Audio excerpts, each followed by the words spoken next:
Que dit M. Sassou?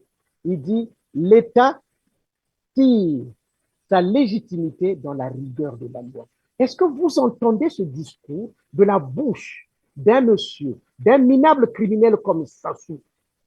Mais en réalité, et comme je le dis, et vous verrez que là-dessus, M. Sassou aborde véritablement le sens de mon discours. Parce que ce qu'on aurait pu attendre de M. Sassou, c'est de dire que l'État tire sa légitimité dans la vénénie des crimes que lui, il commet.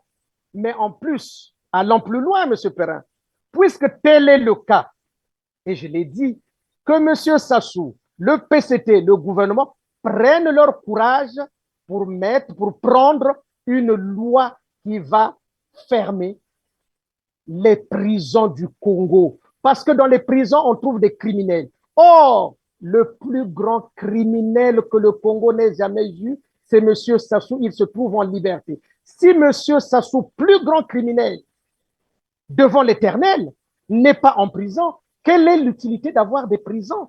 Alors, donc, on peut accréditer la thèse du quotidien français qui disait que l'élite politique du Congo fonctionne comme une mafia. C'est une véritable mafia, carrément.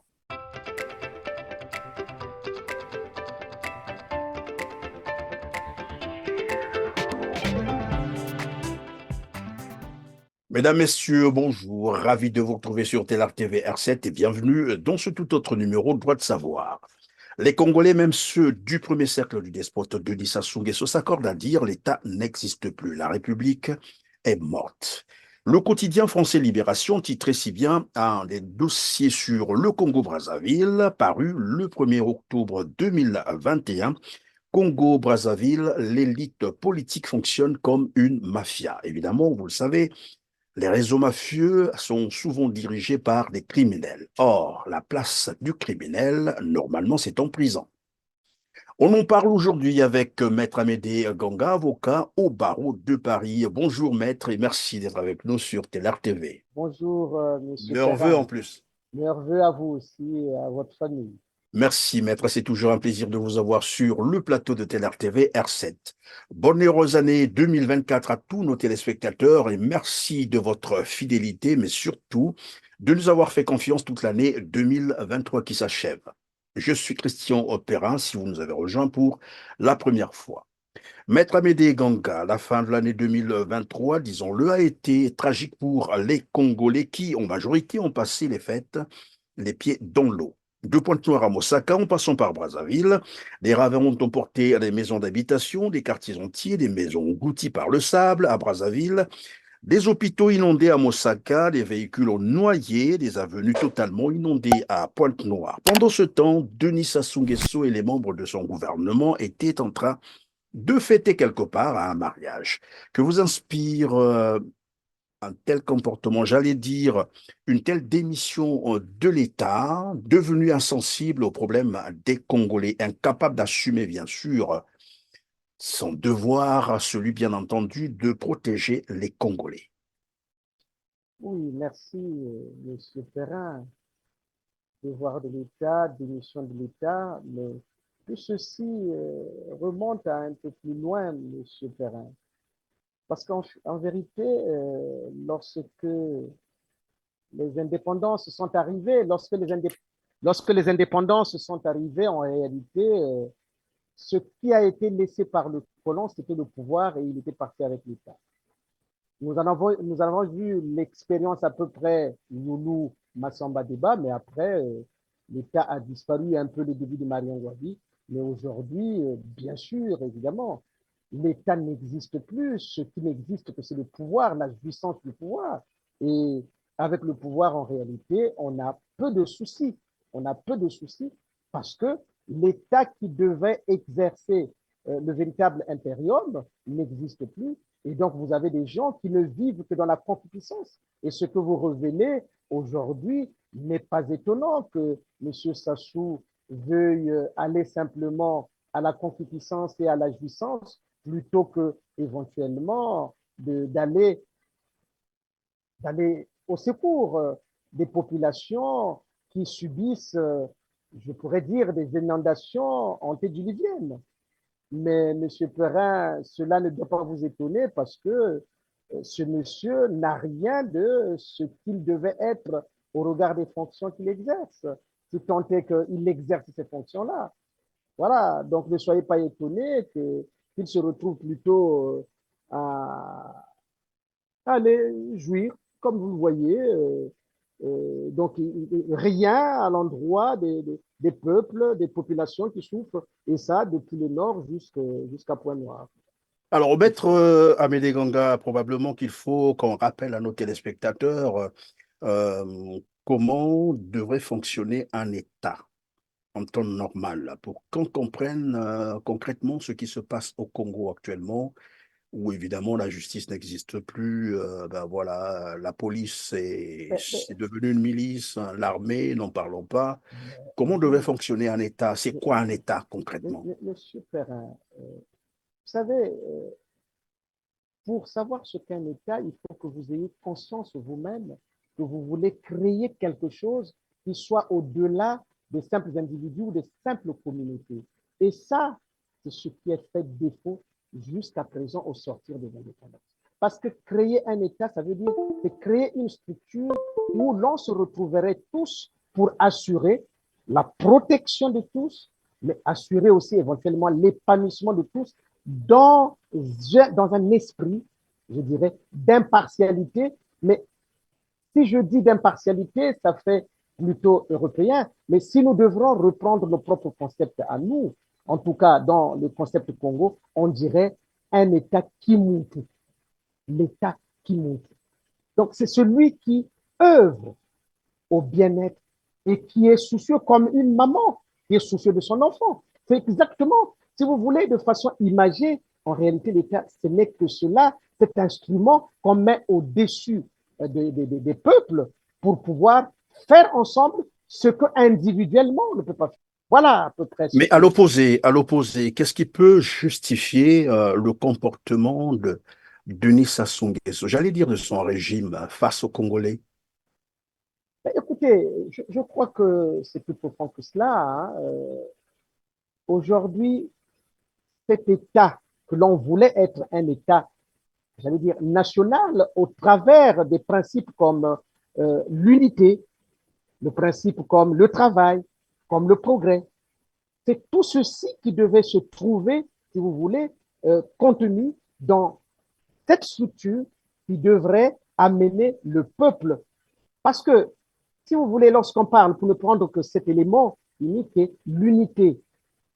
L'unité peut être fondée sur l'amour, mais l'unité peut être fondée sur les valeurs communes qu'on se partage, quand bien même on serait peut-être divers.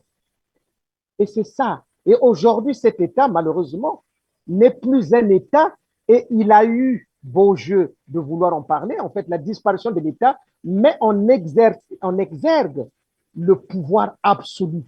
Vous voyez, Monsieur Perrin, il met en exergue le pouvoir absolu parce que celui qui devait être, si vous voulez, le point de protection contre un pouvoir absolu, ce serait l'État.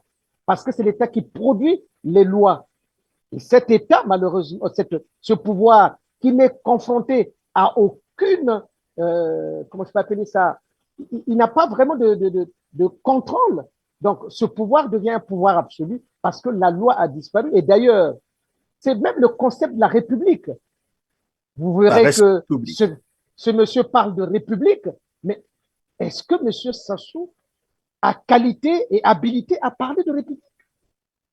Lorsque l'on Évidemment, sait, comme vous avez dit tout à l'heure, maître, la République, c'est le respect donc des lois et règlements de la mais bien République. Mais sûr, on se rend bien compte que s'il y a quelqu'un qui ne respecte jamais la loi, mais en tout cas jamais, c'est Denis Sassou Nguesso. oui, monsieur Perrin, monsieur Sassou, j'ai entendu et j'ai vu des gens assister à un discours sur la République. Qu'est-ce qu'il en sait, lui, de la République? Qu'est-ce qu'il en sait de la République? Il n'a pas de qualité. Un criminel n'a pas à parler de la République. Parce que, et ça, malheureusement, pour ceux qui ont assisté à cela, mais la République est gouvernée par quoi? La République n'est pas gouvernée par les hommes. Il est gouverné par les lois, comme vous venez de le rappeler tout à l'heure.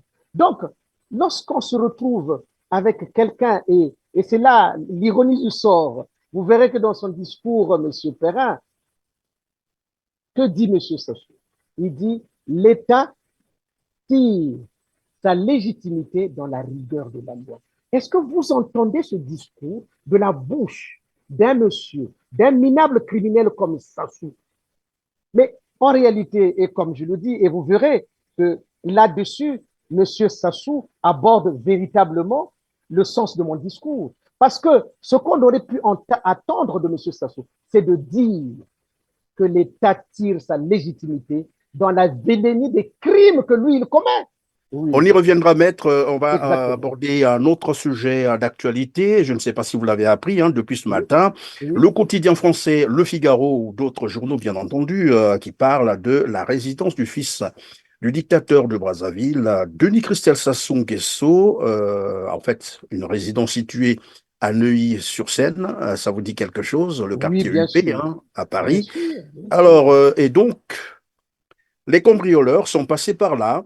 Au moment de Noël, le coffre-fort a été dérobé. À l'intérieur se trouvait, et là la phrase, elle est affirmative, à l'intérieur, disais-je, se trouvaient des cartes d'identité, 18 000 euros, 6 000 dollars, un chéquier, des bijoux, de la maroquinerie de luxe, mais aussi, et c'est ce qui est important d'ailleurs, très intéressant ici, mais aussi des documents relatifs à des puits de pétrole.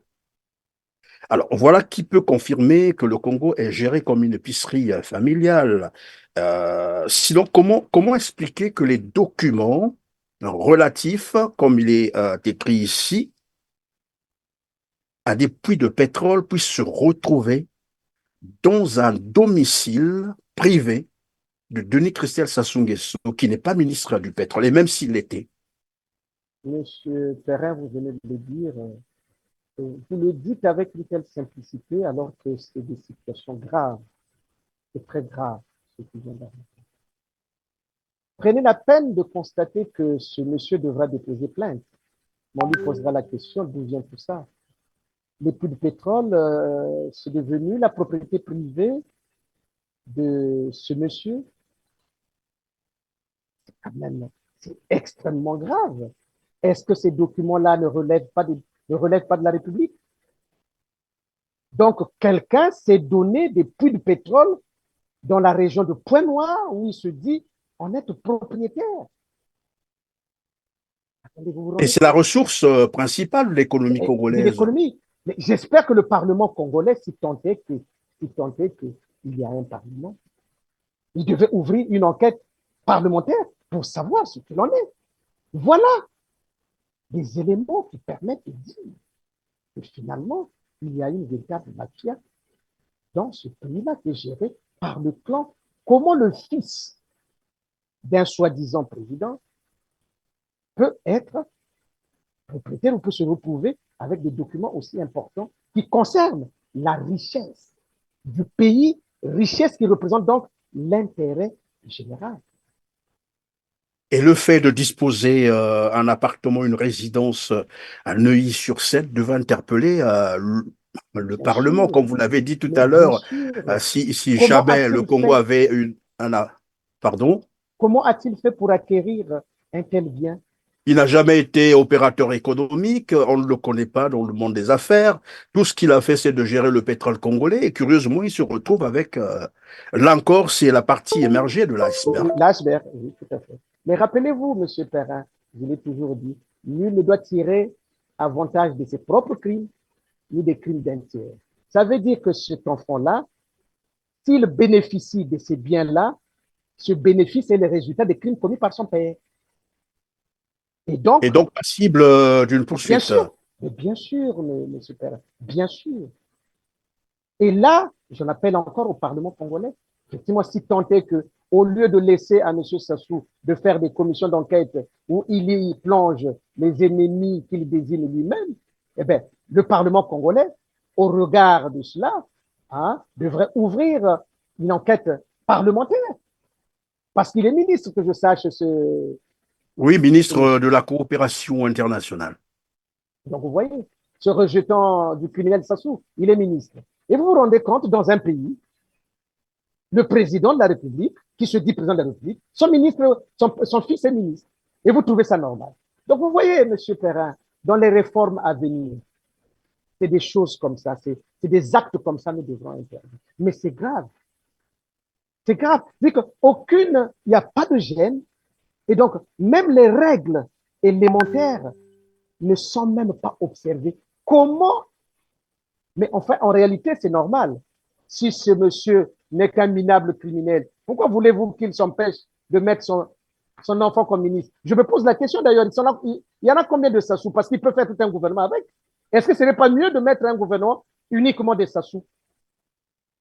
Probablement qu'il va en arriver jusque-là parce que finalement, tous ces enfants sont dans l'appareil de Voilà. l'État. On les voit tous Exactement. désormais. Et d'ailleurs, si vous avez observé ces derniers temps-ci, la délégation qui accompagne Sassou Nguesso à l'étranger, généralement, c'est les parents qui l'entourent. C'est les parents Exactement. proches, ses enfants, son oncle, et puis voilà. Donc, le Congo est On a protégé réduit de la ça. République au niveau de la famille Sassou. Non, ce n'est plus la République, monsieur Ferrand. Ce n'est plus la République. C'est devenu, si vous voulez, le clan Sassou qui pille notre République. Et donc, en réalité, la République devient victime des La actes République criminels. devient Victime. victime, maître Amédée Ganga. Alors, donc, on peut accréditer la thèse du quotidien français qui disait que ben, l'élite politique du Congo fonctionne comme une mafia. C'est une véritable mafia, carrément. Effectivement, monsieur Perrin, et c'est dommage. Parce que vous savez, je vais vous dire une chose, monsieur Perrin. Qu'est-ce qui se passe? L'élite, et c'est ça la difficulté, et c'est vraiment quelque chose de dramatique. Vous avez d'un côté, regardez ce qui s'est passé. D'un côté, l'élite se prévaut d'être diplômée, d'être intelligente. Vous voyez? De l'autre côté, mais l'élite qui se prévaut d'être intelligent et d'avoir des diplômes, généralement, c'est suivant le cursus laissé par le colon ou du moins donné par le colon. Est-ce que vous voyez? Mais Sassou aussi, comme criminel, est choisi par la France-Afrique, donc par le blanc. Donc vous voyez, d'un côté, Sassou est soutenu par les blancs, l'élite aussi n'a eu de ses diplômes que par le blanc.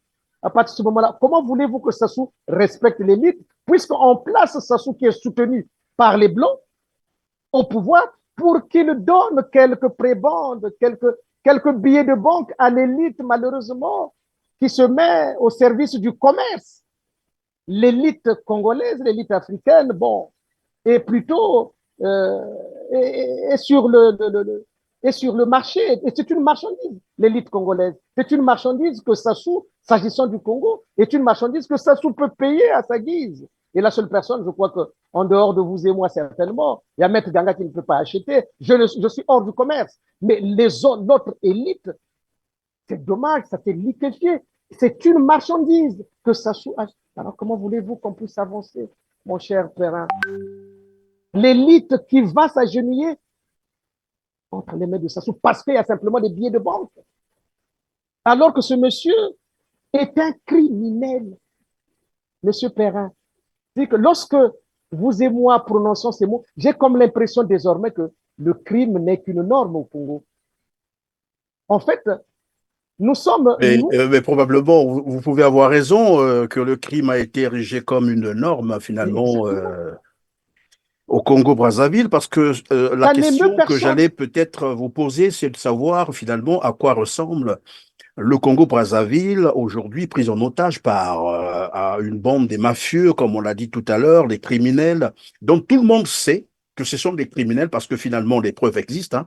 Hein. Celui qui veut de preuves, on lui en donnera. Les preuves existent. Nous savons ce qui s'est passé dans le Pool, le génocide dans le Pool. Il y a des charniers, il y a des témoignages, il y a des images désormais, et on peut le dire qu'il y a eu génocide dans le Pool. Et d'ailleurs, avant de répondre, je vais donc vous proposer un extrait d'une vidéo de ce qui s'est passé dans le Pool avant que vous ne réagissiez, puisque nous sommes en train de préparer un documentaire là-dessus qui va bientôt paraître d'ailleurs. C'est juste un extrait. Et je disais tout à l'heure, la publication de ce documentaire ne va pas tarder. Suivez avec moi et on revient sur le plateau pour que vous me disiez ce que vous en pensez.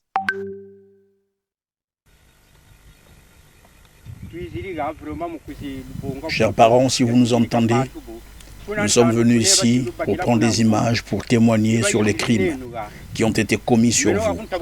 Ces gens-là, vous avez arrêté de l'autre côté, ils vous ont conduit ici. Depuis là, moi je n'avais plus le courage de venir ici. J'y suis aujourd'hui à cause de ces enfants qui m'ont amené ici. Ces gens qui vous avaient amené ici, vous avez mis dans une case. Ils vous ont raqueté avant de vous enfermer dans la maison. Après, ils ont incendié la maison. Cet enfant qui m'a accompagné est parmi les rescapés. Ils étaient 3. Nous ne savions pas qu'ils avaient pu s'échapper. Nous croyons qu'ils étaient tous morts.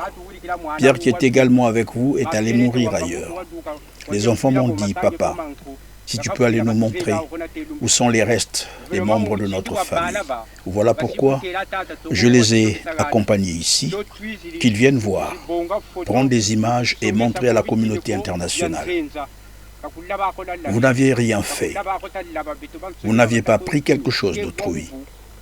Ils nous pourchassent partout, jusqu'à maintenant. Ils continuent à nous pourchasser.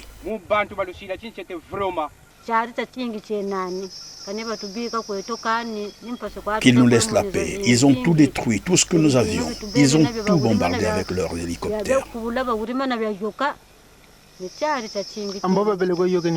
Qui a brûlé vos biens? C'est l'hélicoptère. L'hélicoptère a bombardé et tout a brûlé. C'est depuis le 30 mars que nous avions fui nos villages pour la forêt. Nous voici en 2023.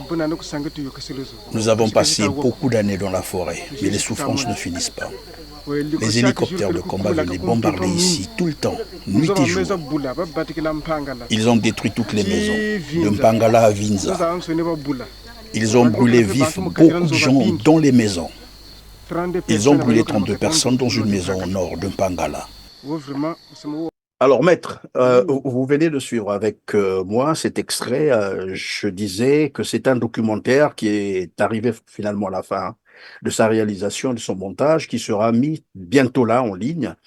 Et probablement qu'on va aussi faire la promotion pour sa diffusion au grand public des massacres, de l'expédition militaire punitive. Il faut dire le génocide, parce que c'est ça, il y a des charniers, vous avez entendu. Alors, lorsqu'on s'est permis de poser de tels actes, ou mieux, d'ordonner de tels crimes contre l'humanité, sa place serait normalement dans la prison. Comment expliquer qu'aujourd'hui, finalement, les Congolais sont dirigés par des gens qui ont posé de tels actes, qui ont commis des crimes contre l'humanité? Et personne ne s'en inquiète, personne ne les interpelle, ni la justice, ni le Parlement, comme on l'a dit tout à l'heure, mais même pas la communauté internationale. Apparemment, ils passent inaperçus. Oui, M. Perrin, les actes que nous venons de voir et les témoignages sont d'une atrocité inimaginable. À un certain moment, on se pose la question. Alors, la vraie question, c'est celle-là. Ceux qui sont partis commettre ces actes, sont-ils des Congolais qui ont commis ces actes sur des Congolais? Ou précisément, l'appartenance à l'ethnie l'emporte sur l'appartenance congolaise, au point de dire, ceux qui sont partis tuer, ils ont d'abord été comme acteurs mochi pour aller tuer les Congos, ou bien c'est quoi pour arriver à ce genre d'actes? Et c'est cela aujourd'hui le problème. Comment peut-on laisser une telle personne, un tel personnage, continuer à gérer notre pays? Et vous avez même des gouvernants, des gens qui acceptent d'être Premier ministre, de constituer un gouvernement pour servir un tel crime. C'est à croire que finalement, l'être humain, pour ces gens-là, ne représente rien. Pourtant, dans une des premières constitutions, peut-être pas première, disons notre dernière constitution de 92, rappelez-vous, il est indiqué que la vie humaine est sacrée. Et vous voyez, M. Perrin, et pour que les Congolais comprennent, et même les cadres ou l'élite, comment peut-on dire en 92 que la vie humaine est sacrée Et on vient dans une constitution de 2002, on vient reprendre la même chose, alors qu'entre-temps, on venait de tuer plusieurs personnes déjà. Mais dans la constitution de 2002, là, la constitution de Sassou, il dit que la vie humaine est sacrée. Je pose la question de savoir, quel est le saut qualitatif qu'il y a eu entre 92 et 2002? Finalement, quelle est la vie humaine qui est sacrée? Mais ces principes-là, pour notre société qui est multicommunautaire, devaient être des principes inviolables. Mais inviolables de sorte que tout agent, toute personne, tout membre d'une communauté qui se livrerait à cet acte-là ou à ces actes-là, sa propre communauté devrait déjà le condamner immédiatement.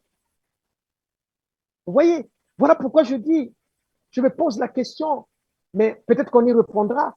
Est-ce que le bien-être des Mboshi, je dis bien, passe par le fait que Sassou doit commettre des crimes à l'égard des autres communautés? Est-ce que quelqu'un peut affirmer véritablement, un Mboshi digne de ce nom, je dis bien un Mboshi digne de ce nom, peut-il affirmer que le bien-être de la communauté Mboshi passe par les crimes que Sassou doit commettre contre les autres communautés? Je vous réponds, M. Perrin, je dis non. Je dis non. Mais alors, cette communauté doit faire corps avec les autres communautés pour mettre hors d'état de nuire ce minable individu, parce que je ne suis même pas sûr qu'il soit représentatif de la culture Mboshi. Monsieur Perrin, je n'y crois pas. Mais si je me trompe, peut-être qu'il y a un Mboshi ou des cadres Mboshi qui viendront me contredire pour dire oui, le bien-être des Mboshi passe par les crimes que ça se doit commettre à l'égard des autres communautés. Moi, je n'y crois pas. Et je n'adhérerai pas à une telle philosophie. Donc voilà, M. Perrin, comment il faut continuer à parler. Il faut que la communauté Mboshi se lève un jour pour dire non. Parce qu'en réalité, qu'est-ce qui se passe si nous devons respecter nos coutumes? Si cet enfant est d'abord un enfant Mboshi, il appartient à la famille Mboshi de dire que notre enfant se comporte mal. Ils doivent le déjuger pour faire corps avec les autres communautés. Parce que le vivre ensemble ne peut pas se garantir par les crimes que commettent les uns contre les autres, sans pour autant que la loi n'intervienne. Et puis, il y a un petit élément, il faut que j'en parle, parce que généralement, lorsqu'on parle des crimes contre l'humanité commis par Denis Sassou Nguesso, on a des réactions du genre, pourquoi vous voulez réveiller je ne sais pas quoi, pourquoi est-ce que vous voulez que les choses se passent mal. En fait, c'est comme si on venait nous accuser d'en parler, alors que ce sont des crimes contre l'humanité qui doivent être dénoncés et dont les auteurs doivent répondre devant la justice, quel que soit le temps que cela va prendre. Bien sûr, M. Perrin. Rappelez-vous que j'avais déjà indiqué, aujourd'hui, s'agissant du Congo, il est divisé en deux. Soit on est du côté du crime ou on est du côté de la loi. J'ai écrit, j'ai transmis des courriers, M. Perrin, j'ai écrit aux forces armées congolaises, j'ai écrit au PCT, j'ai écrit à l'Église pour leur dire, parce qu'il ne faut pas que qu'on dise que quand Sassou était au pouvoir, entre guillemets, personne n'avait jamais rien dit, on n'avait jamais rien dit. Monsieur Perrin, vous participez à la mise en place de ce discours, de cette dénonciation des crimes pour que les uns et les autres, aujourd'hui complices de ces crimes, parce que le gouvernement Koliné Makosso, les gouvernements antérieurs sont tous complices des crimes de Sassou. Parce que logiquement, ce personnage, et comme je l'ai écrit dans une des lettres que j'ai envoyées, M. Perrin, imaginez que lorsqu'il y avait eu l'assassinat de Marien Ngouabi, M. Sassou avait été arrêté. Imaginez. Est-ce que les rejetants comme les kiki ou les cocos, je ne sais pas, vous pensez qu'il serait né? Il ne serait pas né. Parce que ce monsieur aurait pris ou la peine capitale au maximum, ou en tout cas la réclusion à perpétuelle. à perpétuité.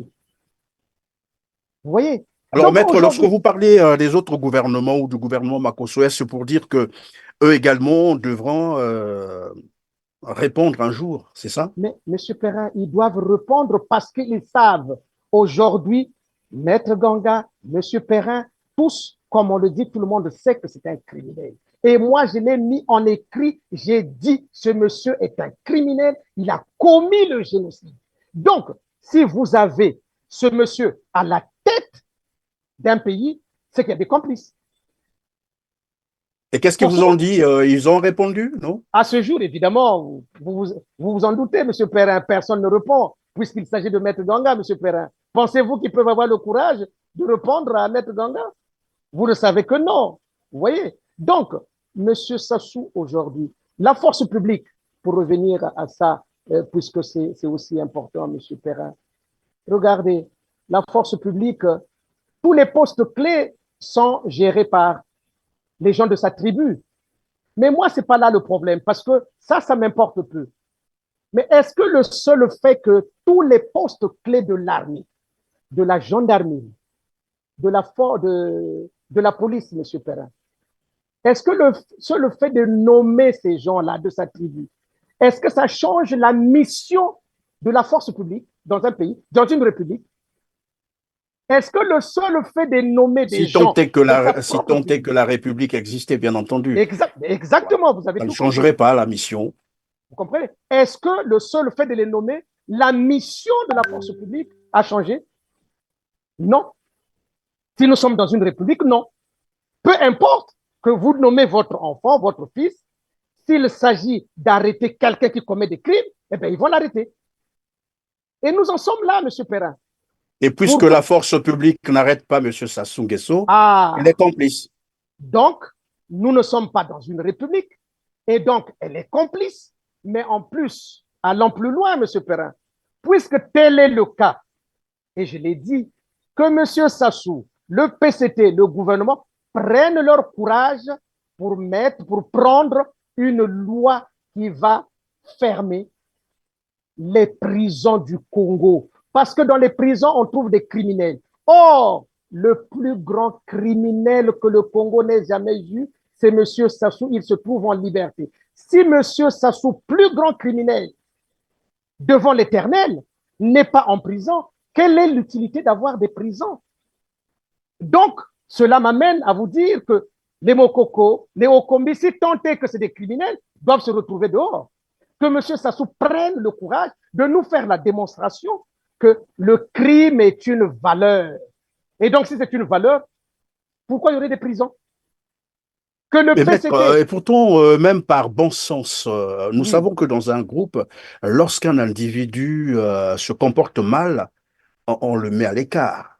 mais monsieur Qu'est-ce qui peut Perrin, expliquer que malgré tout ce que Sassou Nguesso fait, tous ces crimes que vous êtes en train de décrire, mais il est toujours là au PCT. Là, je crois qu'ils vont encore aller, comment ils appellent ça, un congrès, et on entendra encore que c'est le président du Parti congolais du travail. Qu'est-ce qui fait que ce groupe ne puisse, je ne sais pas, il faut le dire entre guillemets, ne puisse pas se rendre compte que finalement, ils ont, euh, j'allais dire, un élément, mais vraiment gênant. oui, mais vous savez, et c'est cela, parce que la communauté Mboshi, il ne s'agit pas de les stigmatiser, mais il faut qu'ils prennent leurs responsabilités pour que nous tous ensemble, que eux commencent par dire non, tu n'as pas le droit de venir nous dire nous avons tué Marien Ngouabi, nous avons bombardé le Dans le Kouz, pôle. nous avons bombardé Congono. Le ciel n'est pas tombé.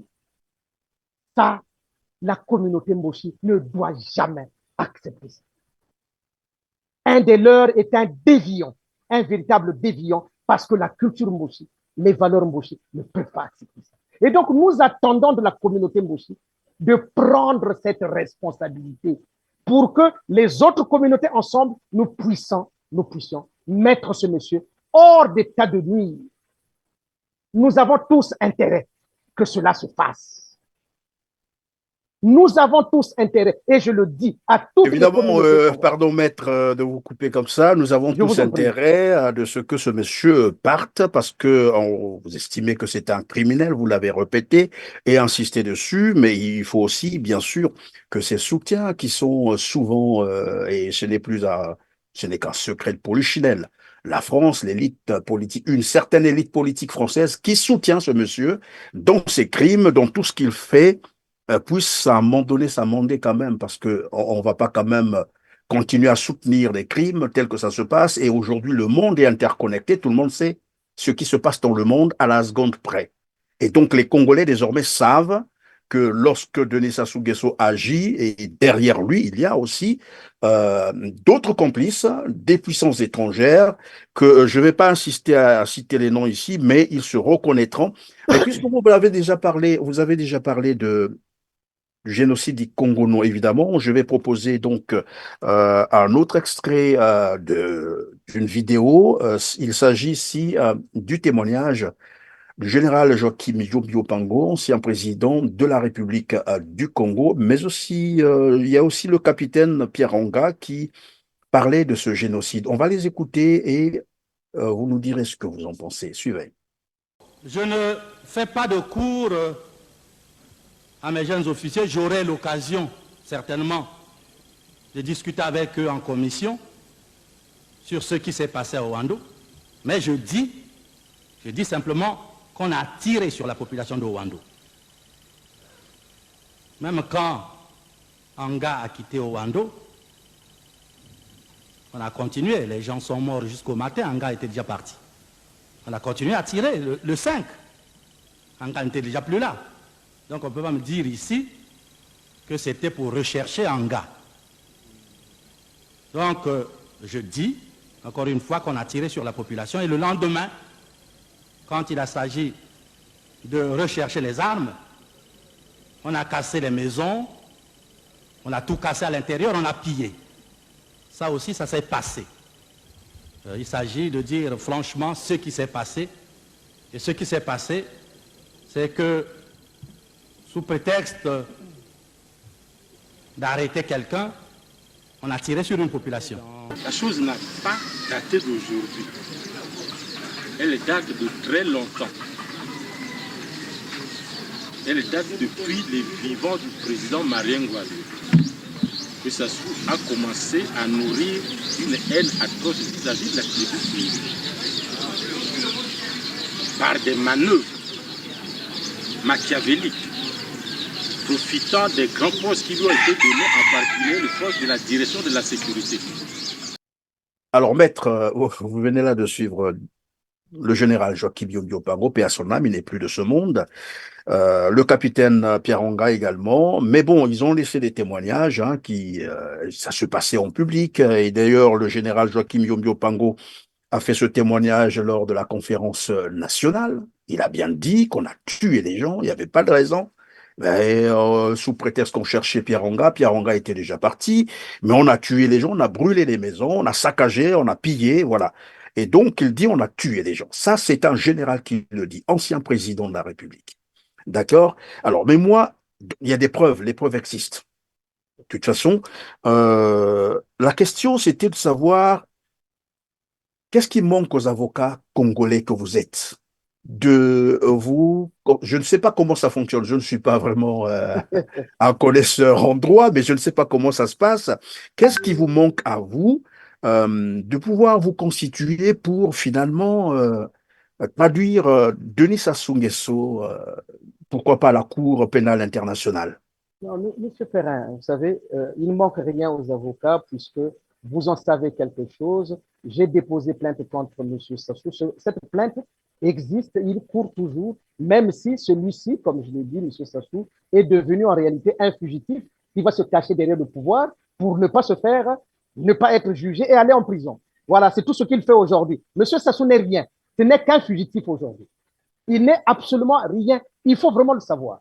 Monsieur Mais Sassou, pardon, derrière le pendant que vous pouvoir, le dites, maître, pardon, pendant que vous oui. le dites, il s'est entouré d'un article qui le protège. Il a dit où l'article dit il ne sera jamais, il ne répondra pas de ses actes commis pendant son exercice Vous savez, M. Perrin, je ne sais pas qui a rédigé cette constitution, mais comme Sassou est un idiot, on le fait avaler n'importe quoi.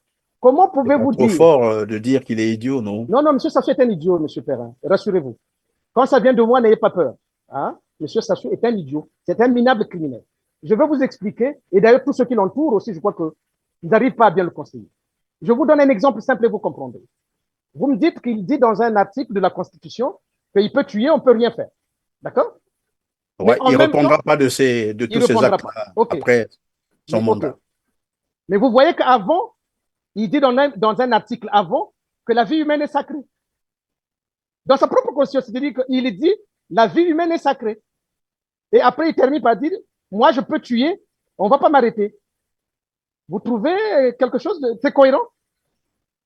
Pour que ça soit cohérent, il faut ne plus faire de la vie humaine, ne plus donner un caractère sacré à la vie humaine. Mais si, en plus, l'article sur la vie humaine est en tête de l'article qu'il prétend... Oui, c'est presque en préambule. Ben, voilà. La vie humaine est sacrée. Alors, donc, qu'est-ce qui est préséant? La vie humaine ou le crime que lui, il doit commettre sur la vie humaine? Donc, vous voyez, M. Perrin, bon, c'est un peu technique, mais c'est pour vous montrer l'idiotie qu'il y a derrière. Ça ne vaut rien de dire, soit vous dites la vie humaine n'est pas sacrée, donc je peux tuer. Vous voyez, là, il y a une cohérence. Mais si vous dites au préalable, la vie humaine est sacrée, et puis vous dites, je peux tuer, on ne va rien le faire, ben alors, que vaut la vie humaine alors? Que vaut cette disposition? En fait, la première disposition annule sa propre disposition. Mais bon, les gens voulaient le faire plaisir certainement, mais même ça, M. Perrin, lorsqu'on est parti de 2002 à 2015, selon vous, est-ce qu'on a fait un saut qualitatif en ayant une conscience qui dit que je peux tuer, on ne va pas m'arrêter? Donc, vous voyez, tout ça, ça relève de la médiocrité et de l'idiotie.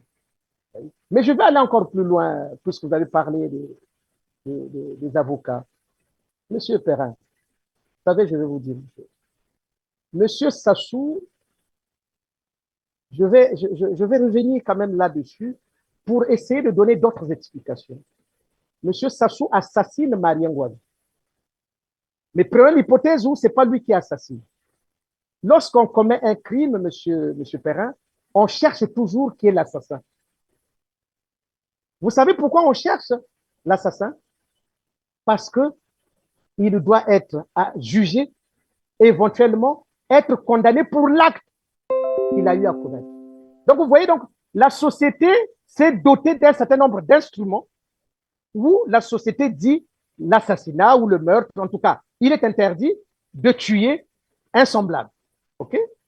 Donc, M. Sassou, dans l'assassinat de Marien Ngouabi est assassiné. Qui cherche l'assassin? Marien Ngouabi cherche qui a tué Marien Ngouabi. Savez-vous pourquoi il cherche? Parce que dans une de ses interventions, mais je crois que vous pouvez retrouver ça, il dit que Marien Ngouabi est mon frère. Donc, en cette qualité de ce qu'il est son frère, il le dit dans un documentaire réalisé par François Soudan. Bon, ça. Voilà, vous chercherez et vous trouverez. Il dit, Monsieur Sassou, c'est mon frère. C'était votre ami? Ah, c'est mon aîné. C'est mon frère, mon ami, mon compagnon. Je lui suis resté fidèle jusqu'au dernier moment où je l'ai accompagné à sa dernière demeure. Oui. C'est un moment de fierté pour moi. 18 mars 1977. La foudre tombe sur Brazzaville. Après 8 années fiévreuses de socialisme échevelé, ponctuées de complots, de trahisons et de tentatives de putsch, le président Marien Ngouabi est assassiné par un commando dans l'enceinte de sa résidence de l'état-major. Donc, en tant que frère, puisque son frère a été assassiné, M. Perrin, il est tout à fait normal qu'il cherchât qui a été l'assassin de son frère. Est-ce qu'on peut le lui refuser? Non, on ne peut pas le lui refuser. C'est normal. Et là-dedans, on a en dessous, Moro, le cardinal, la disparition de Massamba Deba, tout le procès que vous avez vu là. Donc, tout ce monde-là ont été les assassins de son frère. Ce qui veut dire, avec les jugements qui ont été rendus, M. Sassou a été satisfait, n'est-ce pas? Puisque l'assassin ou les assassins de son frère ont été arrêtés et jugés et condamnés, certains même à la peine capitale. Or, il se trouve, M. Perrin, aujourd'hui, le véritable assassin de Marien Ngouabi, c'est M. Sassou. Mais parce que lui, disposant des services de sécurité, c'est lui qui tissait les fiches pour que le président Marien Ngouabi s'isole. Et c'est lui qui a monté méthodiquement la machine qui a conduit à l'assassinat du président Marien Ngouabi.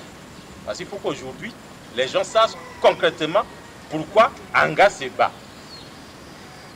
Ainsi donc, je dois vous dire ici clairement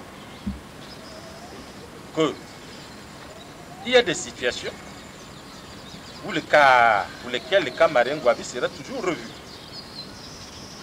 Je vous prends deux exemples. Lorsque le président Marien Ngouabi est assassiné le 18 mars 1977, le général Yombi s'est trouvé ici à Ouando. C'est Sassou qui a pris la présidence du CMP.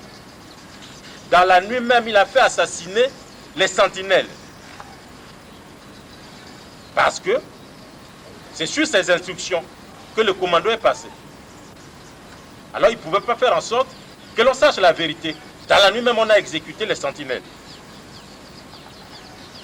Alors, quelque temps après,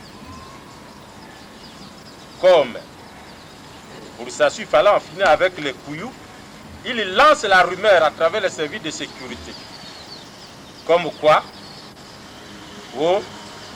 le président Marien Ngouabi, c'est le capitaine et le général qui l'ont fait tuer. Donc, mais une telle propagande ne pouvait pas porter trop. On continue de vivre. Je passe dans les corps de l'armée pour expliquer la situation réelle, que je sais comment ça soit manœuvré la chute du camarade Marien Ngouabi jusqu'à l'assassinat. Quelque temps après, je dois vous dire que ce n'est pas nos services de sécurité qui ont découvert là où se trouvait Kikadidi. Vous m'excuserez aujourd'hui de rentrer dans certains secrets d'État, mais il y a des moments de la vie, pour que le peuple sache la vérité, on ne peut pas taire certaines choses. Ce n'est pas nos services de sécurité qui ont découvert là où se trouvait Kikadidi. Or, Kikadidi a été reçu par le camarade Sassou avant, tout juste avant d'aller monter l'opération de conduire le commando qui a conduit à l'assassinat du président Marien Ngouabi. Lorsque nous avons su là où se trouvait Kikadidi, la mission était de faire en sorte que l'on trouve Kikadidi vivant, pour qu'il nous rende compte de son entretien avec le camarade Sassou. Voilà que dans la nuit, en sa qualité de ministre de la Défense, le président Sassou forme un groupe pour qu'au lieu de prendre le Kikadidi vivant, on l'exécute. Or, la pauvre tribu Kouyou a été mise en épingle pour dire que c'est eux qui ont tué les Bakongo. Or, le véritable assassin, que les Kouyou jusqu'à présent ne savaient pas, c'est M. Sassou. Mais puisque maintenant, M. Perrin, je retourne maintenant à la situation, puisque maintenant on connaît le coupable c'est Sassou, pour l'assassinat de Marien Ngouabi, qu'est-ce qu'on fait? M. Perrin, le coupable pour l'assassinat de Marien Ngouabi, ce n'était pas ces gens-là, et c'est ce que je dis aux Kouyou et à la famille Marien Ngouabi, c'est Sassou. Puisque maintenant on connaît le coupable, qu'est-ce qu'on fait? Sassou, en ayant cherché qui était le coupable de son frère, a amené tout le monde vers un procès où on a assassiné. Maintenant, on sait que c'est lui. Donc, forcément, il faut qu'il y ait un procès. Monsieur Perrin, je vais dire quelque chose d'important avant qu'on ne passe à autre chose. Vous savez qu'il y a un dossier Marien Ngouabi à la Cour suprême du fait de ce faux procès. Vous le savez. Et donc, puisqu'il y a eu un dossier relatif à l'assassinat de Marien Ngouabi.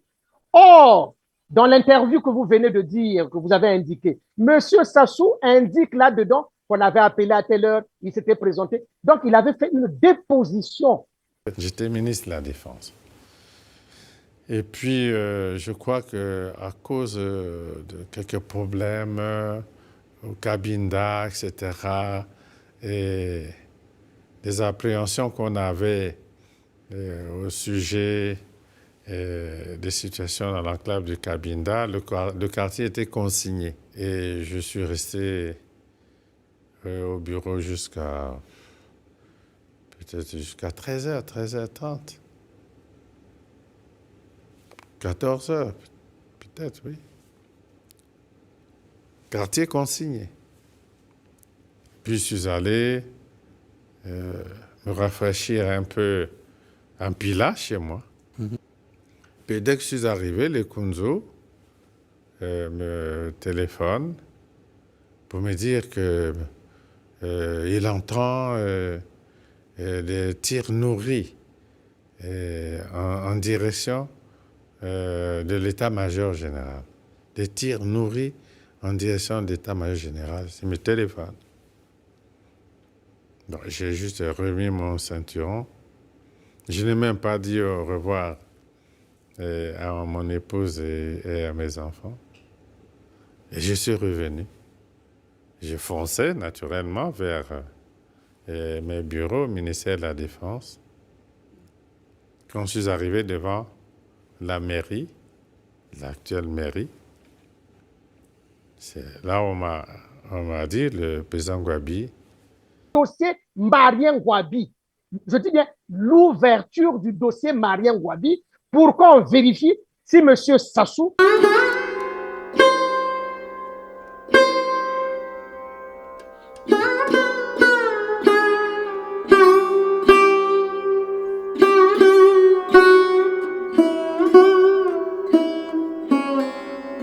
que si nous jugeons l'auteur principal de cet assassinat qui est M. Sassou Nguesso, pour qu'enfin soient réhabilitées les mémoires de tous ceux qui ont été tués et pour que les familles de victimes aient au moins enfin à faire leur deuil. Donc vous voyez, M. Perrin, mais cela ça s'applique dans l'affaire Ikongono puisque, vous le savez, il n'y a jamais eu de procès. Donc là aussi, il faudra ouvrir une information. Il n'y a jamais eu de procès. Donc, M. Perrin, excusez-moi, mais je m'étonne. Est-ce que le Congo restera un cimetière des crimes impunis? Entre nous, bon, là, c'est vrai que vous êtes journaliste, mais vous êtes Congolais. Excusez-moi de peu. Vous êtes Congolais. Est-ce que notre Congo restera un cimetière des crimes impunis? On peut accepter ça. Mais si je crois que c'est aux Congolais de répondre. Oui, alors, Perrin. vous avez dit tout à l'heure, pardon, on va continuer, maître. Alors, les crimes de Denis Sassou Nguesso, selon certains témoignages, vous l'avez d'ailleurs rappelé, c'est aussi l'assassinat donc du président Marien Ngouabi qui a été égorgé en plein jour en plus. Oui. Il y a eu également l'assassinat du cardinal Émile Biayenda, l'ancien président du Congo, Alphonse Massamba-Deba, dont certaines indiscrétions disent que sa dépouille avait été jetée aux fauves, au parc zoologique. C'est pas moi qui le dis, on a entendu ça à la conférence nationale. Alors, vous, également, il y a aussi l'affaire colonel Marcel Tsongo, que vous avez d'ailleurs suivi. Et vous disiez tout à l'heure que vous avez même porté plainte. Et le jour de l'arrestation, voilà, je vais donc vous proposer un reportage relatif. J'étais sur place. On va suivre ce reportage et puis on va revenir sur le plateau pour continuer notre émission. Suivez.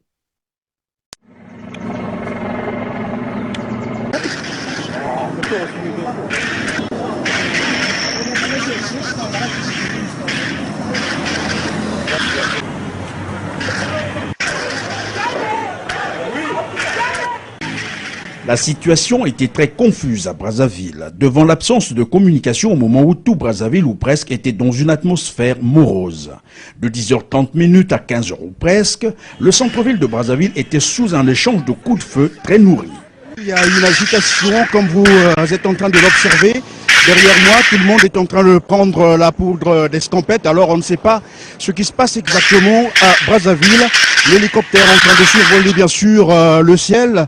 Et il se passe certainement quelque chose. On nous dit que ça serait une affaire liée au colonel Ntsuru. Partant, un mandat d'arrêt du procureur de la République a été ainsi émis contre le colonel Marcel Ntsuru.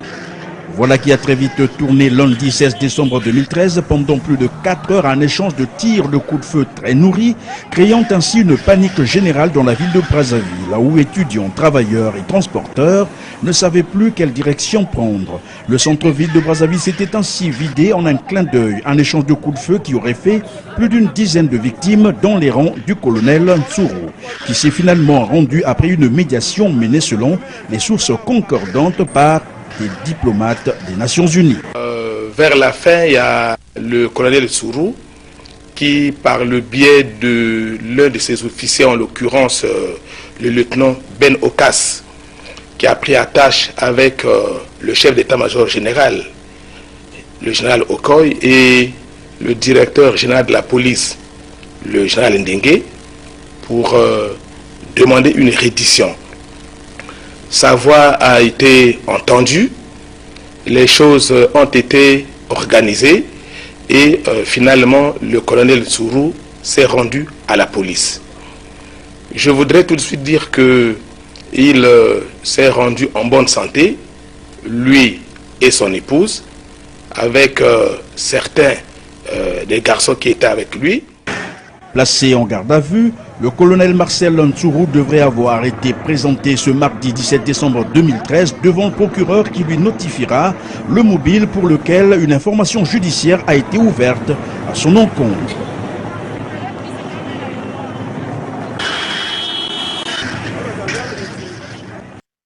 Voilà, un maître Amédée Ganga. Il n'y a que trop de crimes au Congo-Brazzaville, finalement. C'est comme si les Congolais oubliaient facilement. Alors, on ne sait même plus la suite d'abord sur les jeunes, parce qu'on va parler du colonel Marcel Ntsuru, le dossier que vous avez suivi d'ailleurs, mais parlons un peu de ces jeunes qui avaient été tués aussi sauvagement, qui étaient sur place chez Marcel Ntsuru. Qu'en est-il à la date d'aujourd'hui? Monsieur Perrin, vous savez que cette affaire, je ne dors pas pratiquement. De temps en temps, ça me revient parce que je n'ai jamais vu autant de... Comment est-ce qu'on peut laisser M. Sassou continuer à vivre? C'est que des gens comme les Okoy, les Obowa, qui gardent un tel criminel, ils doivent un jour répondre de leurs actes. Parce qu'ils le savent et ils ignorent pas ça, que Sassou est véritablement. Monsieur le colonel Ntsuru est sorti de la prison après avoir bataillé très fort. Parce que, rappelez-vous, c'était véritablement mon opposition, c'était une opposition, comme je le dis aujourd'hui. Sur le ring, il y a d'un côté Sassou le criminel et de l'autre côté Maître Ganga, la glaive de la loi. Et je l'ai vaincu. Monsieur le colonel Ntsuru est sorti. Et M. Sassou, au grand jour, a montré de quoi il était capable. Un véritable crime. Et ce monsieur a une garde républicaine qui garde un criminel. Mais est-ce que la garde républicaine est faite pour garder un criminel?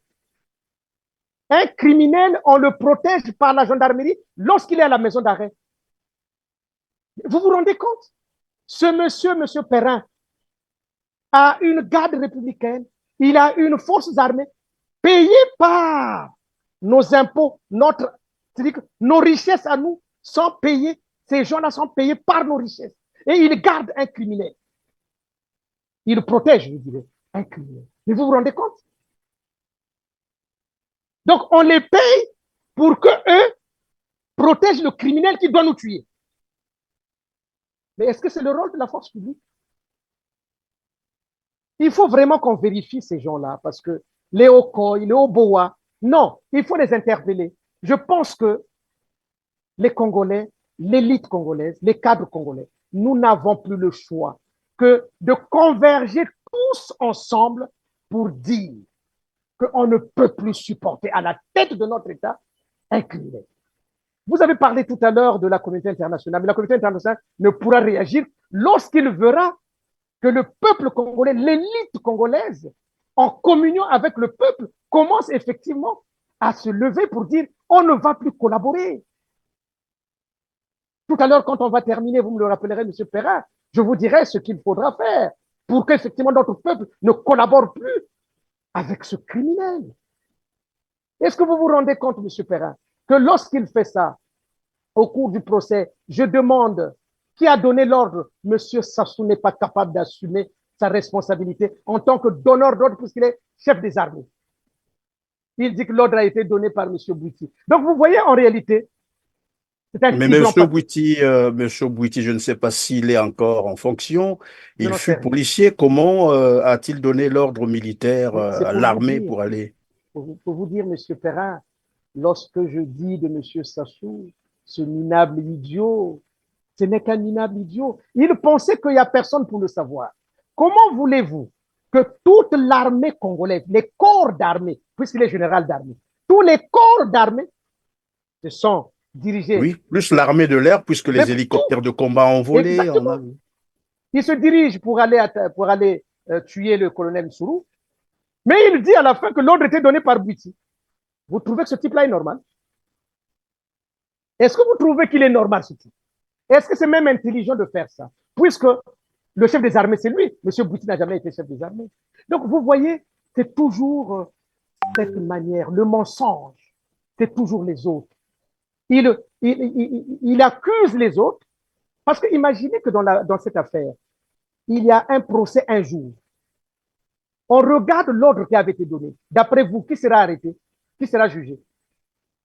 C'est M. Bouiti. C'est le colonel Bouiti. Eh bien, voilà. Mais est-ce que c'est lui qui était à l'origine de cet ordre-là? Non. Vous voyez, ce que j'appelle M. Sassou se cache derrière la loi. Mais il pensait se cacher derrière la loi, là, maintenant, non, il est nu. Vous voyez d'ailleurs, M. Perrin, dans l'affaire Ornano, je crois que vous reviendrez là-dessus, l'affaire d'Ornano. Vous avez vu, il n'a pas mis en place une commission d'enquête. Vous voyez, il n'a pas mis en place une commission d'enquête. Et pour la première fois, un parquetier de la République s'est déplacé pour aller au lieu où il y a eu, peu importe, hein, mais je vais vous montrer simplement que enfin, lorsqu'il y a eu l'assassinat de Marien Gouavi, aucun procureur ne s'était déplacé. Lorsqu'il y a eu les explosions du cinéma Vogue et consorts, personne ne s'est déplacé. Lorsqu'il y a eu les explosions de Mpila, aucun procureur ne s'est déplacé.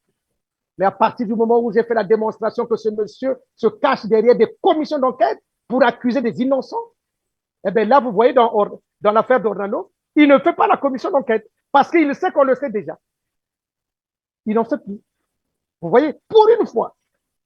Donc, pour montrer que quelque part, force reste à la loi. Monsieur Sassou sait qu'il ne dit pas que la légitimité d'un État résulte dans les crimes qu'on commet, mais il dit la légitimité d'un État résulte dans la rigueur de la loi. Qu'est-ce qu'il veut dire par là? Il est en train de se moquer du PCT qui le soutient, lui, criminel.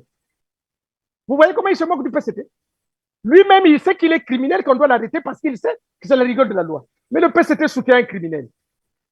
La force publique, donc les Oko, les Obowa et consorts, ils soutiennent un criminel alors qu'il leur dit la légitimité de l'État passe par la rigueur de la loi.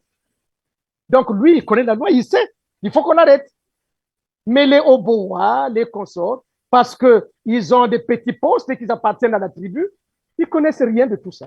Voilà, Sassou se moque d'eux. Donc, vous voyez. Et donc, en fait, pour bien dissimuler en fait sa responsabilité, il utilise les autres. C'est ce que j'ai cru comprendre. Exactement. Et les autres, comme ils sont bêtes, ils se laissent aller. Ils se laissent aller. Sassou les utilise comme ça, jusqu'à ce qu'ils manipulent même la justice. Or, malheureusement pour eux, dans le cas du colonel Nsourou, comme vous le savez, eh bien, je ne les ai pas laissés. M. Sassou s'est retrouvé en face de quelqu'un qui connaissait bien son système. Et comme je dis, je suis rentré au cœur de la centrale nucléaire, de son système criminel, mais je n'ai jamais été corrompu. Et il ne pourra pas me corrompre. Mais on va le faire partir, hein, M. Perrin. M. Perrin, alors, maître, on va le faire partir. C'est vous qui le dites. Alors, maître, il y a donc, je disais tout à l'heure, vous avez suivi l'affaire colonel Marcel Sourou, et c'est évidemment lié aux explosions des dépôts de munitions à Mpila le 4 mars 2012, où certaines familles, évidemment, victimes, hein, ou des victimes, des familles des victimes, attendent encore l'indemnisation, s'il faut appeler ça comme ça. Mais apparemment, il n'y a jamais eu procès. Mais non, mais comment voulez-vous qu'on indemnise, monsieur Perrin? Pour indemniser, il faut qu'il y ait un procès. Et ces gens-là doivent se constituer partie civile. Je leur ai dit à maintes reprises. S'ils ne le font pas, comme l'affaire d'Ornano, s'ils ne déposent pas de plainte, eh bien, l'affaire sera considérée comme n'ayant jamais existé. Et voilà comment Sassou arrive à s'en sortir. Ça veut dire qu'il n'y aura jamais des traces, et même si le pouvoir changeait un jour, c'est-à-dire un autre régime arrive, ne reconnaîtra jamais cette affaire, parce qu'il n'y a pas de traces. Mais s'il n'y a pas de plainte, M. Perrin, personne n'a déposé plainte, comment voulez-vous que l'action publique puisse être mise en route? Puisque personne n'a déposé plainte, tout se passe comme si personne n'est mort. Dans l'affaire Sourou, ils ont la chance parce qu'il y a une plainte qui a été déposée. Donc, peu importe le temps que ça prendra, mais cette plainte-là va être revivifiée et on poursuivra ceux qui ont participé à cela et ceux qui se sont tués, qui ont laissé à Sassou le soin de faire ces actes-là. Donc, voilà. Mais dans les autres, dans l'affaire du 4 mars, les victimes, tant qu'ils n'ont pas déposé plainte, et je le leur dis à maintes reprises, déposez plainte, ne prenez pas l'argent que Sassou vous donne. Voilà. Mais bon, maintenant, si les gens préfèrent privilégier le fait que Ezabo Konzinabiso, je leur dis simplement qu'en réalité, le pouvoir en question n'est pas leur pouvoir, c'est le pouvoir de la France-Afrique. Sassou n'a dans ce pouvoir de la France-Afrique, il a au début les crimes qu'il commet. Et les victimes, ce sont les Congolais. Donc, s'il y en a qui pensent que c'est notre pouvoir, mais ils se trompent largement. Donc, Léo Boa, Léo Koy, je ne sais pas qui d'autre dans la force publique, les Ndenge, s'ils croient que c'est leur pouvoir, ils se trompent largement. Le pouvoir appartient à la France-Afrique, mais les crimes leur appartiennent parce que le moment venu, c'est eux qui vont répondre. Ndenge n'a pas failli répondre de ça ici, à Paris. Il a fui notamment, non? Pourquoi il a fui? Donc voilà. Donc ils vont oui, désormais, ils vont en France avec des faux dents, s'il faut le dire, avec d'autres passeports. En fait, ils se déguisent. Mais bon, c'est des stratégies connues de tout le monde. Si tant est que les crimes qu'ils commettent leur donnent un label des bons fils ou de bons dirigeants, ils ont peur de quoi alors? Ils ont peur de quoi?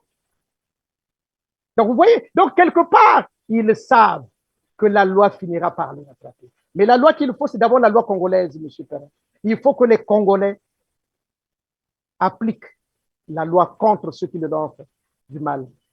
Parce que je crois que ce régime a fait très, très mal. Jamais aucun régime n'a fait autant de mal au peuple congolais. Peuple congolais, pourtant, qui n'est pas un peuple vindicatif, pourtant. Mais bon, voilà. M. Sassou prend un malin plaisir. Dans l'espoir que le peuple congolais prendra conscience un jour. Alors, nous allons terminer sur ce que moi j'appelle le massacre d'Ornano. C'est vrai que c'est un drame. Alors, une quarantaine de jeunes Congolais ont trouvé la mort alors qu'ils avaient besoin du boulot. Une quarantaine de jeunes selon le bilan du gouvernement Anatole Makosso. Alors, après avoir pris donc charge de l'organisation des deuils et puis l'inhumation des victimes, on a l'impression que finalement le dossier a été clos. On n'en parle plus, ni le procès, ni quoi que ce soit, indemnisation effective. Personne n'en parle. C'est tout le problème, M. Perrin. J'essaie d'examiner, de réfléchir sur... Je ne peux pas comprendre comment le peuple congolais n'arrive pas à saturation de ces crimes. Est-ce que ce n'est pas dû non plus à la misère, que les gens cèdent facilement Mais le crime reste quelque chose de pénalement sanctionnable. Donc, bon, je pense que le peuple est arrivé à un niveau tel que je pense qu'ils se résignent, mais ils n'ont pas le droit de se résigner. Mais moi, ce n'est pas tellement le peuple que je trouve aujourd'hui en situation de résignation. C'est plutôt l'élite congolaise qui est devenue une élite corrompue, qui ne sont pas capables d'apporter la lumière à ce peuple. Pourquoi est-ce que l'élite, aujourd'hui, véritablement, pourquoi on ne ferait pas tous corps parce que l'on sait que M. Sassou est l'un des plus grands criminels? Pourquoi ne pouvons-nous pas libérer notre peuple en utilisant ce que nous avons de plus cher? La vie humaine, elle est très chère. Donc, je pense qu'il faut qu'on en appelle à l'élite pour encourager, pour conduire ce peuple, pour conduire notre peuple vers cette libération mentale, vers ce que j'appelle la révolution par le droit. Oui, il faut que le peuple s'approprie de son droit et de sa souveraineté. On ne peut pas laisser ça. Mais, vous savez, je crois que M. Perrin, puisqu'on va vers la fin, il y a quelque chose quand même qu'il faut relever. Et c'est ça peut-être qui sera le point de départ pour ce que nous voulons notre pays. Si M. Sassou, la force publique, le PCT et tous ceux qui entourent ce régime, M. Perrin, s'ils sont sûrs que le crime est une valeur, on les invite à décréter dans l'année une journée de soutien au crime de Sassou. Monsieur Perrin, on va voir. Sinon, à l'opposé, maître, il faut que les Congolais peut-être décrètent. Mais attendez, je vais arriver effectivement. Mettons ce régime à l'épreuve. Si vraiment Sassou, tous ceux qui soutiennent Sassou, qu'il s'agisse du Nord, qu'il s'agisse du Sud, qu'il s'agisse de la tribu Mouchi, si c'est cela, on souhaiterait, puisqu'ils ont le pouvoir, non? Ils ont le pouvoir, qu'ils décrètent une journée de soutien au crime de Sassou. Nous, on veut voir ça. Maintenant, s'ils ne le font pas, M. Perrin, s'ils ne le font pas, alors nous allons dire maintenant à notre peuple, nous allons nous organiser ici, en Europe, pour qu'on décrète une journée morte pour l'arrestation de M. Sassou. C'est-à-dire, ça fonctionne comment, là? Je ne comprends rien. Eh bien, si M. Sassou n'est pas capable de mettre en place une journée morte, une journée au soutien de ses crimes, ça veut dire qu'il reconnaît que le crime n'est pas une valeur. OK? Et donc, le peuple doit reprendre toute sa souveraineté. Nous allons, l'élite, tout le monde, nous allons nous organiser partout pour qu'on décrète, qu'on trouve tous ensemble une journée morte de l'arrestation de Sassou et il appartiendra à la force publique de se charger de cette arrestation. Mais le peuple, ne serait-ce que pour cette journée, devra rester à la maison. Pour ne plus qu'on dise, le peuple a peur. Non. Le peuple, vous restez, on trouvera. On va tous s'organiser. Le peuple, aussi bien au niveau du Congo qu'au niveau de la diaspora, retrouvons-nous, décrétons un jour ou une journée morte pour l'arrestation de Sassou. Et c'est ça qui sera le jour de la souveraineté du peuple congolais. On va décréter cela comme étant le jour de la souveraineté du peuple congolais. Donc, le combat désormais sera entre, d'un côté, ceux qui sont capables de mettre en place une journée au soutien des crimes de Sassou et ceux qui sont à même de mettre en place une journée morte pour l'arrestation de Sassou. Et la force publique devra nous dire quelle est sa position. Merci, maître Amédée Ganga, d'avoir été avec nous. On va terminer par, c'est probablement pour vous demander votre mot de la fin. On aurait bien fait de parler également de ce qui s'est passé au beach de Brazzaville, l'affaire des disparus du beach. Plus de 350 jeunes ont été tués comme ça, portés disparus. D'autres avaient été enfermés dans des conteneurs à 45 pieds. Ce sont des témoignages que nous avons reçus de partout et tout le monde le sait. Enfermés dans des conteneurs, vivants en plus, et puis jetés dans le fleuve. 1999, Brazzaville. La guerre civile est finie. Les réfugiés retournent au pays. Les milices de Sassou Nguesso, président du Congo, les accueillent et font le tri. 350 personnes sont conduites au palais présidentiel, nul ne les reverra. Une instruction judiciaire est ouverte en France en 2002. Malgré les pressions diplomatiques, 2 proches du président congolais sont mis en examen. Le général Dabira, qui prendra la fuite, et le chef de la police de Brazzaville, le colonel Ndege. Il est écroué à la prison de la Santé, mais quelques heures plus tard, il est libéré. Il a miraculeusement retrouvé son immunité diplomatique. Dans la foulée, la justice française annule toute l'instruction. Aujourd'hui, la Cour de cassation a finalement tranché. L'instruction est relancée, un nouvel espoir pour les proches des victimes. Il y a eu également les massacres du 20 octobre 2015 à Brazzaville, lors des événements, disons, de la période référendaire où Denis Sassou Nguesso a imposé sa nouvelle constitution. Là aussi, plus d'une quarantaine de jeunes avaient été tués, mais ces dossiers-là existent, hein, les éléments existent. Nous aussi, nous en disposons. Le moment viendra où il faudra mettre tout ça sur la table pour, évidemment, interpeller Denis Sassou Nguesso à répondre évidemment de ces crimes. Et la curiosité, je vais terminer par là, c'est comme vous le disiez d'ailleurs d'entrée de jeu, c'est que malgré toutes ces informations dont les preuves existent, le Parlement congolais ne l'a jamais interpellé, la justice congolaise n'a jamais interpellé Sassou Nguesso. Qu'est-ce qui se passe concrètement? C'est quoi cette affaire? Dans quel monde vivent les Congolais? Et votre réponse servira également de la fin de notre émission. Oui, M. Perrin, je pense qu'effectivement, le Congo est formalisé.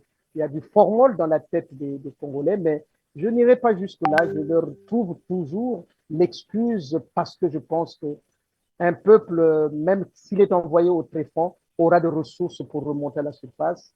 Et je pense que avec ce qu'on vient de dire, cet échange peut être un moment important pour pouvoir mettre en place la stratégie qui va nous amener à mettre fin à ce système. Parce que il urge de mettre fin à ce système, M. Perrin.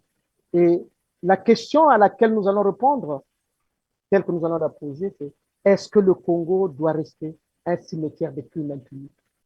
Si la réponse est non, la réponse de 5 millions, de 4 millions de Congolais, si la réponse est non, que fait Sassou là? Monsieur Perrin, si 4 millions de Congolais disent que le Congo ne doit plus être un cimetière des crimes impunis, que fait Sassou là? Voilà désormais la question qu'on doit poser à notre peuple. Vous ne voulez pas en d'autres termes, vous êtes en train de dire il faut l'arrêter carrément. Non, surtout, il doit être arrêté. Monsieur Perrin, l'arrestation de Sassou est une nécessité nationale. Parce que nous n'avons pas besoin du sang de Sassou. Nous n'avons pas besoin de son sang. Nous avons besoin qu'il soit arrêté et qu'il soit jugé. Son sang n'apportera rien pour le peuple congolais. D'abord, c'est un minable criminel. Qu'est-ce qu'on en a à faire? On ne va pas se salir les mains pour aller pour un minable criminel comme Sassou.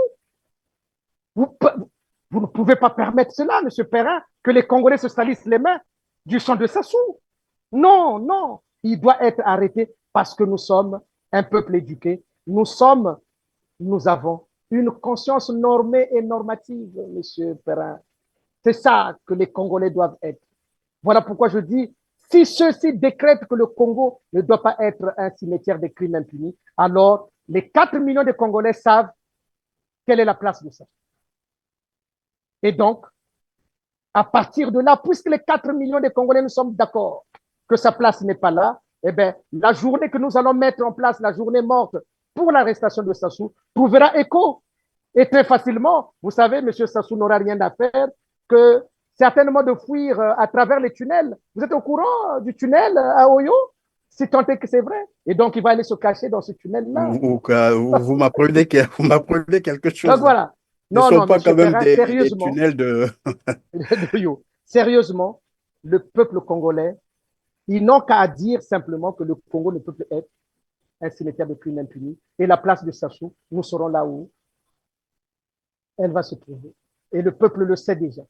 Et moi, j'ai confiance en ce peuple et je crois qu'il y a des ressources pour cela, pourvu que l'élite se mette d'accord, se lève pour soulever notre peuple vers un mieux-être et un mieux vivre pour un Congo qui sera uni où on aura du travail et qui sera prospère par le progrès. Voilà ce que j'ai à demander à ce peuple, au nord comme au sud. Soyons unis, mais unis dans les valeurs de la République, unis dans la loi et non par le crime, parce que le crime ne peut pas unir. Le crime divise et les valeurs de la République nous unissent. Et donc, M. Sassou est à proscrire dans notre République parce qu'il est véritablement un déviant. Il est l'un des plus grands criminels que nous ne pouvons plus supporter dans notre pays pour ne pas que un jour on dise finalement qu'est-ce qui a pu arriver à ce pays qui a gardé aussi longtemps un criminel à la tête d'un État. M. Perrin, combien d'années? Un criminel à la tête d'un État. Vous pensez que c'est honorable pour les Congolais? Je ne pense pas. Mais d'ailleurs, le Congo est devenu la risée du monde. Hein, partout, lorsque Voilà. vous parlez du Congo-Brazzaville, les gens vous regardent avec des gros yeux. Bah, on comprend le message. Merci, maître Merci Amédée beaucoup. Ganga. Je retiens que les Congolais doivent s'unir dans les valeurs de la République pour mettre fin au crime de Denis Sassou Nguesso. Merci beaucoup, M. Je vous Perrin. Je vous souhaite les meilleurs vœux pour le merci. début d'année 2024 à vous et à votre famille. Merci beaucoup. Mesdames, J'espère qu'on se Messieurs, retrouvera quand même pour la date à décider sur la journée morte de l'arrestation. Hein. Vous n'avez pas oublié. j'espère que les Congolais vous auront bien saisi. Mesdames, Messieurs, nous sommes à la fin de cette émission. Merci de nous avoir encore fait confiance. Et comme je disais d'entrée de jeu, je vous renouvelle donc nos voeux les meilleurs pour l'an 2024.